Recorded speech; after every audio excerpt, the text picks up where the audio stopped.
Friends, आज की कहानी है नौकरानी की जिंदगी भाग 21। पिछले भाग में आपने पढ़ा राजेश के जाने से पवित्रा की जिंदगी रुक सी गई थी। उसने फैक्ट्री की नौकरी भी छोड़ दी थी क्योंकि वहां पर उसे हर पल राजेश की याद आती, इसलिए वो अब घर में बैठ गई। अब आगे उसका अब कहीं भी नौकरी करने का मन नहीं था। घर में बैठकर वो चुपचाप बिस्तर पर लेटी रोती रहती। लेकिन ऐसा कब तक चलता भला? आखिर जिंदगी चलते रहने का नाम है।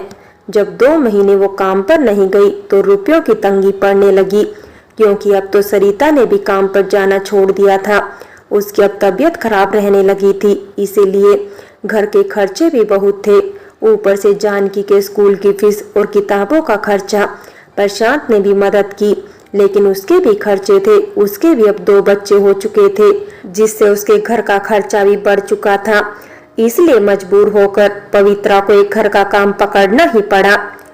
उसे एक घर मिला जहां जेरी अपनी 17 साल छोटी बहन ईवा के साथ रहती थी। दोनों बहनों में उम्र का काफी फासला था। पवित्रा को ये बात थोड़ी अजीब लगी कि बड़ी बहन 35 साल की और छोटी लगभग 17 साल की थी। इसीलिए उसने एक दिन ये जेरी से पूछ ही लिया। तो जेरी उससे बोली, हम दोनों बहनों के बीच में हमारे 3 भाई भी हैं जो विदेश में माँ बाप के साथ रहते हैं। हम दोनों बहनों को विदेश नहीं जचा, इसलिए हम दोनों बहनें यहाँ इंडिया में रहते हैं। ये बात पवित्रा को कुछ जची नहीं, लेकिन फिर भी उसने चुप रहने में ही भलाई समझी। और फिर उसे क्या लेना देना था दोनों बहनों से? उसे तो केवल वहाँ खाना बनाना था, अपने पैसे लेने थे जिनकी उसे सख्त जरूरत थी। जेरी का बंगला बहुत बड़ा था। उसके घर का एक एक सामान चुनिंदा था। बड़ा बन ठन कर वो काम पर जाती थी, लेकिन पवित्रा को ये कभी पता नहीं चला कि वो आखिर क्या काम करती है। ईवा भी स्कूल की पढ़ाई खत्म कर चुकी थी और उसने अब कॉलेज में एडमिशन ले लिया था। लेकिन पवित्रा ने एक बात गौर की थी, जेरी से मिलने बड़ी बड़ी गाड़ियों में लोग आते थे। ऐसा लगता था कि वो कोई कलाकार है या किसी फिल्म की हीरोइन है, जो उसके आगे पीछे रईस लोग चक्कर लगाते रहते हैं। उसने अक्सर देखा था दोनों बहनों में बात भी बहुत कम होती थी। जब भी बात होती थी या तो ईवा जेरी से रुपए मांगती थी या बाहर किसी पार्टी में दोस्तों के साथ जाने की इजाजत। जेरी ने अभी तक शादी भी नहीं की थी। वो अक्सर पवित्रा से कहा करती थी कि पहले वो अपनी छोटी बहन ईवा को सेटल कर दे, तब अपनी शादी के बारे में सोचेगी। पवित्रा को तब लगता कि ऐसी बड़ी बहन सबकी होनी चाहिए जो खुद से पहले अपनी छोटी बहन के बारे में सोचती है। पवित्रा अब काम में उलझी रहती तो उसे अब राजेश कम याद आता था, लेकिन रातों को वो उसके लिए आंसू बहा ही लेती। पवित्रा मन में सोचती, एक सच्चा और अच्छा इंसान मिला था जीवन में, वो भी आधे रास्ते में छोड़कर चलता बना। लेकिन अब धीरे धीरे पवित्रा के मन के घाव भरने लगे थे। तभी जेरी के घर में उसकी मुलाकात विनोद से हुई, जो बहुत बड़ा बिजनेसमैन था। उसने कई बार पवित्रा से बात करने की कोशिश की, लेकिन वो उसे अनदेखा कर देती। वैसे भी वो अमीर लोगों से डरती थी। फिर एक दिन जब जेरी घर पर नहीं थी तो उसने पवित्रा से कहा, तुम्हारा फिगर बहुत अच्छा है, तुम चाहो तो मैं तुम्हें ऐसी जगह काम दिलवा सकता हूँ जहाँ तुम्हें मुंह मांगे रुपए मिलेंगे। पवित्रा ने जैसे ही विनोद के अल्फाज सुने तो उसके मुंह पर जोर का तमाचा मारकर चली गई और विनोद उसे जाते हुए देखता रहा। उस दिन जब पवित्रा का करारा थप्पड़ विनोद को पड़ा तो फिर उसके बाद उसने कभी भी पवित्रा से कोई बात नहीं की। पवित्रा भी ये चाहती थी कि जब तक हो सके उसके सामने ना आना पड़े तो ही अच्छा है। लेकिन विनोद की जेरी से बहुत नजदीकियां थी। दोनों साथ में शराब पीते और जो भी जेरी काम करती थी उसके बारे में बात करते। लेकिन जब जेरी घर पर नहीं होती तो उसकी गैर हाजिरी में वो ईवा के साथ नजदीकियां बढ़ाने की कोशिश करता। ये सब पवित्रा को अच्छा नहीं लगता, क्योंकि विनोद ईवा से उम्र में बहुत बड़ा था। उसकी जोड़ी तो जेरी के साथ ही ज्यादा जचती थी, क्योंकि वो ही उसकी हम उम्र थी। वो कभी कभी सोचती कि जेरी को विनोद और ईवा के बारे में बता दे, लेकिन फिर वो सोचती कि जाने दो, मुझे क्या लेना देना, दोनों बहनों का मामला है, मैं बीच में क्यों अपनी टांग अड़ाऊं। लेकिन फिर वो सोचती कि ईवा तो अभी बच्ची है और विनोद इंसान की खाल में भेड़िया, कहीं उस बच्ची को नोच ना डाले। उसने ये बात अपनी माँ से कही तो माँ बोली, तू किसी के मामले में दखल मत दे, तुझे क्या लेना देना, जो होता है होने दे। तू वहाँ काम करने जाती है तो बस काम किया कर। अपनी माँ सरिता की बात सुनकर फिर पवित्रा ने किसी से कुछ न कहने का फैसला किया। वो वहाँ चुपचाप अपना काम करते करते तमाशा देखती रहती, लेकिन कहती कुछ भी नहीं। दिन यूं ही बीत रहे थे, सब कुछ ठीक ठाक चल रहा था, लेकिन फिर एक दिन ऐसा कुछ हुआ जो किसी ने भी नहीं सोचा था। एक सुबह पवित्रा जब जेरी के घर में काम करने पहुंची तो उसने दरवाजे पर देखा कि विनोद की कार अभी भी वहीं खड़ी है। इसका मतलब है कि वो रात भर अपने घर नहीं गया। लेकिन जेरी मेम साहब कल रात बाहर जाने वाली थी, कह रही थी कि उन्हें कोई जरूरी काम है। तो क्या विनोद के साथ पूरी रात ईवा थी? तब पवित्रा ने सोचा वो पहले अंदर जाएगी, तभी सारा माजरा उसे समझ में आएगा। और डरते डरते वो दरवाजे के पास गई और उसने घंटी बजाई, लेकिन किसी ने भी बहुत देर तक दरवाजा नहीं खोला। जब उसने दरवाजे पर दस्तक देनी चाही, तभी दरवाजा खुद ब खुद खुल गया और पवित्रा घर के भीतर चली गई। वहां पहुंचकर उसने देखा कि फर्श में एक तरफ विनोद की लाश पड़ी है। उसके बदन पर केवल नाइट गाउन था। शायद उसके सर पर चोट आई थी, क्योंकि उसके सर के पास बहुत सारा खून पड़ा है। साथ में एक पीतल का भारी सा फूलदान भी पड़ा था। ऐसा लग रहा था शायद उसी फूलदान से उस पर हमला किया गया है।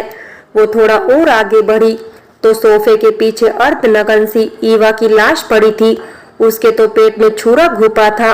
वो थोड़ा और आगे बढ़ी तो उसने किचन की ओर अपनी नजर दौड़ाई तो वहां दीवार से टिकी जेरी बैठी रो रही थी।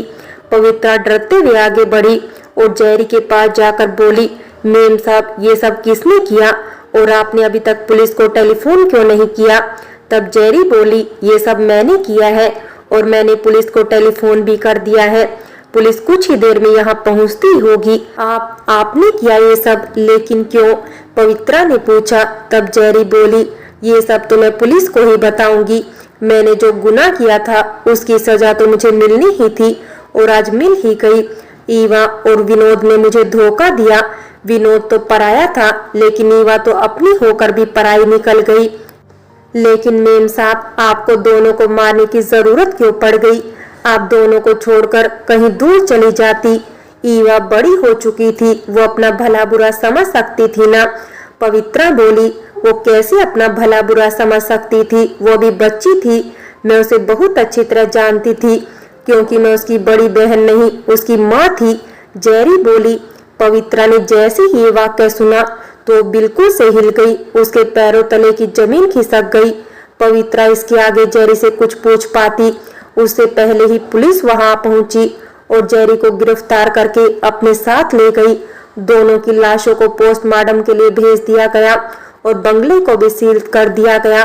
थोड़ी बहुत पूछताछ पुलिस ने पवित्रा से भी की, लेकिन जब मुजरिम ने अपना जुर्म खुद ही कबूल कर लिया तो आगे किसी पर शक की कोई गुंजाइश ही नहीं बची थी। पुलिस की पूछताछ के बाद पवित्रा अपने घर को लौट गई और अपनी मां सरिता से उसने सब बता दिया। लेकिन पवित्रा को भी पूरी बात जानने की जिज्ञासा थी कि आखिर जेरी ने ईवा को अपनी बहन बनाकर क्यों रखा था। और वो भी अदालत में जेरी का बयान सुनने गई।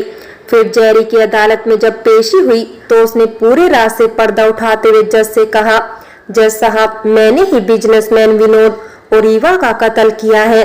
तब जज साहब ने जेरी से अपनी पूरी कहानी कहने को कहा कि क्यों वो अपनी बेटी को बहन बनाकर लोगों की आंखों में धूल झोंक रही थी।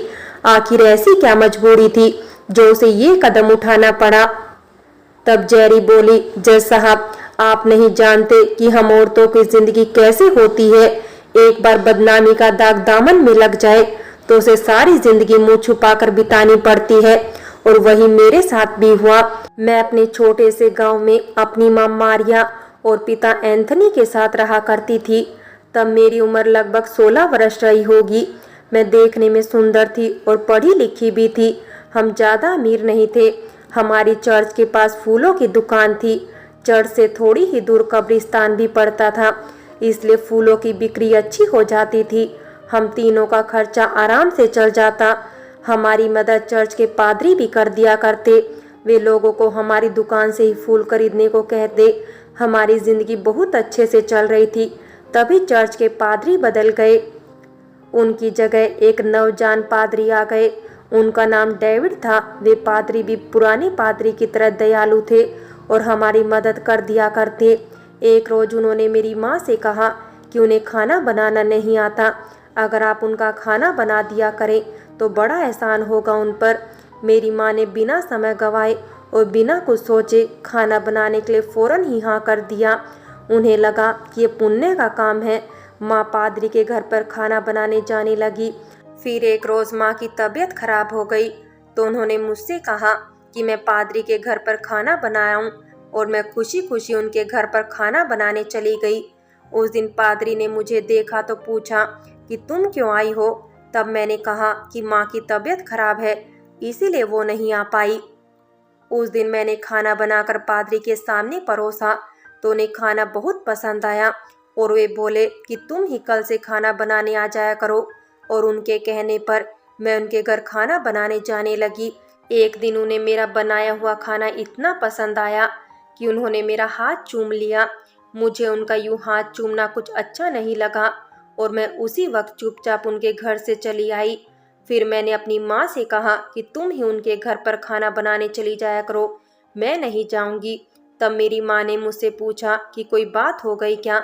मैंने कहा नहीं, बस ऐसे ही मेरा मन नहीं करता खाना बनाने को। माँ ने कहा कोई बात नहीं, अगर तेरा मन नहीं करता तो तुम मत जाया कर खाना बनाने, मैं ही चली जाया करूँगी। और फिर माँ ही वहाँ खाना बनाने जाने लगी। तब एक दिन पादरी हमारी दुकान पर आए। उस वक्त मैं दुकान पर अकेली थी। तब उन्होंने मुझसे पूछा तुम खाना बनाने क्यों नहीं आती। मैंने कहा मुझे अच्छा नहीं लगता। तब वे बोले लेकिन तुम तो मुझे बहुत अच्छी लगती हो। मैंने कहा आप ये कैसी बातें कर रहे हैं, आप चर्च के पादरी हैं, आपको ऐसी बातें शोभा नहीं देती। तब वे बोले पादरी तो मैं बात में हूँ, पहले एक इंसान हूँ और जिसके सीने में भी दिल धड़कता है। जब से तुम्हें देखा है तो मैं अपना चैन और नींदें दोनों गंवा चुका हूँ। और इतना कहकर पादरी चले गए और मैं उनके बारे में सोचती रह गई। अब पादरी अक्सर हमारी दुकान पर आने लगे और उन्होंने मेरे माँ बाप को भी मना लिया कि मैं ही उनके यहाँ खाना बनाने जाऊँ। अपने माँ बाप के कहने पर मजबूरीवश मुझे उनके घर खाना पकाने जाना ही पड़ा। मैं यूं ही उनके घर खाना पकाने जाने लगी और फिर एक दिन उन्होंने कहा कि वे मुझे बहुत चाहते हैं। मुझे उनकी ये बात बिल्कुल अच्छी नहीं लगी। सच कहूँ तो वे मुझे बिल्कुल भी पसंद नहीं थे क्योंकि उनकी हरकतें मुझे अच्छी नहीं लगती थी। और फिर एक दिन मौका देकर पादरी ने मेरे साथ जबरदस्ती करने की कोशिश की, लेकिन उस दिन मैं उन्हें धक्का देकर बाहर निकल आई और फिर उसके बाद मैं कभी भी उनके वहाँ खाना पकाने नहीं गई। माँ के पूछने पर मैंने कह दिया कि मुझसे कभी खाने में नमक ज़्यादा हो जाता है तो कभी खाना जल जाता है, तुम ही चली जाया करो खाना पकाने। तो फिर मेरी माँ ही उनके घर खाना पकाने जाने लगी और मुझे इस काम से छुट्टी मिल गई और साथ में उस नीच पादरी से भी छुटकारा मिल गया। इसी बीच हमारे गांव में एक नया दुकानदार आया जो शहर से नए नए सुंदर सुंदर जनाना कपड़े लेकर आया था और उसने अपनी दुकान चर्च के पास ही लगा ली थी। उसे चर्च से दुकान लगाने की इजाज़त मिल गई थी। उस दुकानदार का नाम सनी था। वो नौजवान और सुंदर था, साथ में मुझसे उम्र में 2-3 साल ही बड़ा था। वो एक दिन हमारी दुकान पर फूल खरीदने आया। उसने मुझसे गुलाब के फूल मांगे। मैं दुकान पर अकेली थी। मैंने उसे गुलाब के फूल दिए और फिर उसने मुझे उन फूलों के दाम दिए। मैंने वो पैसे रख लिए, लेकिन वो पैसे देने के बाद भी वहीं खड़ा रहा, वहां से गया नहीं। तब मैंने उसे पूछा आपका और कुछ भी रह गया क्या यहाँ पर। वो बोला रह तो गया है। मैंने पूछा कहीं आपने मुझको पैसे ज़्यादा तो नहीं दे दिए। नहीं, वो बोला। तब मैंने पूछा रह क्या गया है आपका यहाँ पर, मुझे बता दीजिए। तब वो बोला यहाँ मेरा दिल खो गया है जो शायद आपने चुरा लिया है। उसकी बात सुनकर मैं मन ही मन मुस्कुराई, लेकिन बोली कुछ भी नहीं। और जो गुलाब के फूल उसने मुझसे खरीदे थे वो उसने मुझे देते हुए कहा एक गुलाब के लिए ये ढेर सारे गुलाब। और इतना कहकर वो चलता बना। मैं उसे जाते हुए देखती रही। वो अब रोज़ हमारी दुकान पर फूल खरीदने आने लगा। जिस दिन माँ और पापा दुकान पर होते तो उन फूलों को खरीद कर चढ़ पर चढ़ाता और जिस दिन मैं अकेली दुकान पर होती तो उन फूलों को मुझे दे देता धीरे धीरे मेरे मन में भी उसके प्रति प्यार पनपने लगा और हम दोनों छुप छुप कर गाँव के बाहर खेतों में मिलने लगे। सनी मुझे बहुत चाहता था, वो मुझसे शादी करना चाहता था और मुझे भी उस पर बहुत भरोसा हो गया था। फिर एक दिन वो बोला कि मेरे मम्मी पापा आए हैं, वो तुमसे मिलना चाहते हैं। वो जो गांव के बाहर पुराना किला है ना, वहाँ उन्होंने तुम्हें बुलाया है। तब मैंने सनी से कहा अगर उन्हें मुझसे मिलना था तो मेरे घर आते, मेरे माँ पापा से भी मिलते। वहाँ पुराने किले में मुझे बुलाने की क्या ज़रूरत है। तब सनी बोला वे अभी सब जगह शोर नहीं करना चाहते, पहले तुमसे मिल ले, इसके बाद वे तुम्हारे माँ पापा से भी मिल लेंगे। फ्रेंड्स, बाकी की कहानी अगले भाग में देखें और अगर कहानी अच्छी लगी हो तो लाइक करें, शेयर करें और प्यार भरी कहानी चैनल को सब्सक्राइब करें।